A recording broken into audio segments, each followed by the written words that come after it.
बिस्मिल्लाहिर्रहमानिर्रहीम, अस्सलाम वालेकुम। आज हम बना रहे हैं तितर और हमारे घर में बहुत ज़्यादा तितरों का शिकार किया जाता है। तो ये मैंने तितर लिए हैं, वॉश कर लिया है इसे और ये ऐसे कट लगा लिए हैं जैसे सब्जी में हम कट लगाते हैं, ऐसे हमने इसमें कट लगा के बिल्कुल हल्का सा नमक इसमें ऐड किया है, लगा लिया है ऐसे नमक, क्योंकि ये टिक्का मसाला में भी नमक होता है। तो हम ये टिक्का मसाला ऐसे लगाएंगे जैसे सब्जी पे लगाते हैं।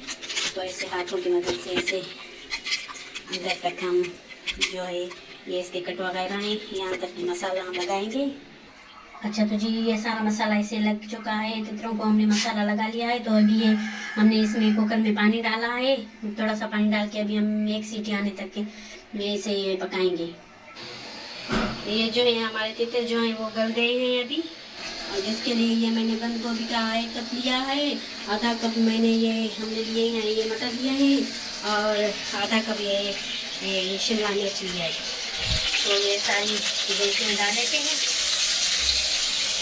और हमने इसमें थोड़ी सी ब्लैक पेपर डालना है और थोड़ा सा नमक। और जो हमारे तितर गले हुए हैं तो हम इस दही में इसे मेरी थोड़ी सी देर नहीं मैरिनेट करेंगे। अगर आप चाहें तो कर सकते हैं, लेकिन मेहमान है तो मैं ऐसे ही इसमें ये डिप करके फिर उसमें डालूँगी।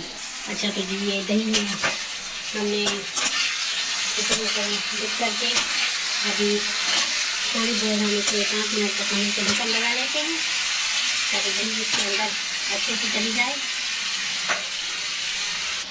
और थोड़ा सा हम टिक्का मसाला इसके ऊपर डाल देते हैं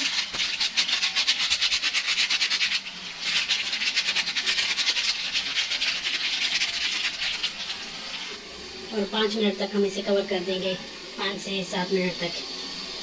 और 5 मिनट के बाद हमने इसकी साइड चेंज कर ली है। अभी उसी साइड से हम पकाएंगे 5 मिनट।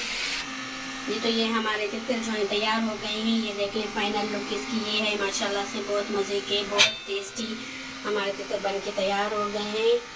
मुझे दीजिए इजाज़त, अपने गाँव में याद रखिए। अल्लाह हाफ़िज़।